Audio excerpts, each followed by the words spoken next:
I don't think, Damo, that you would find many reps in Unite who do not know that I understand what goes on in the sharp end. I don't think you'll find many reps who would say other than if you called Howard Beckett, he will give you support in your darkest of hours. Led on Vistian, I am the person who led on blacklisting. I am the person who led on 2 Birmingham Bins disputes. I am the person who led in respect of INEOS, and I am the person who has led constantly in respect of British Airways. I've been at the forefront of many battles on behalf of our members. Next question I'm going to come to is, unlike some of your opponents, you have never been a Unite rep in the workplace. Although you've been a member for 20 years, you came into working for Unite in 2011 as a legal director, and you've worked your way up from there. And the question has been raised that your connection to members from more typical working class trades, shall we say, from people on the shop floor, has been questioned. And it's a valid question, I suppose. How do you think you connect to ordinary workers when, for many people looking at your candidacy, your background, you've not been one, or connect to the working class on the whole when, as a lawyer, you don't come across as working class yourself?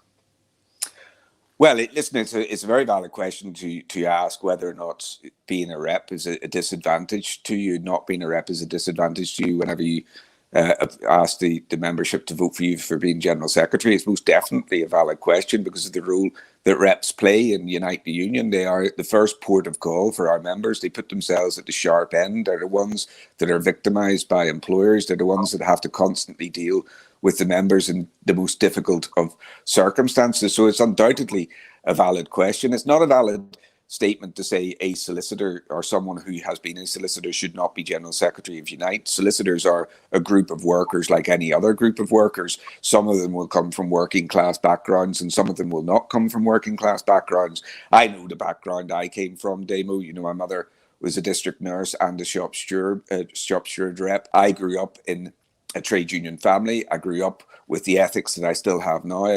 Transport and General Workers Union was right at the centre of the civil rights movement in Northern Ireland. And then obviously whenever I went into practice, it was as a trade union lawyer and then on to be legal director of Unite. And in the past 10 years, obviously, I've been at the forefront of many battles on behalf of our members. I don't think, Damo, that you would find many reps in Unite who do not know that I understand what goes on in the sharp end. I don't think you'll find many reps who would say other than if you called Howard Beckett, he will give you support in your darkest of hours. I think most reps know that I will always stand up and always step forward for them. I think most reps know that they can come to me on the most difficult of issues. I think most reps would say that I understand intimately the workplace.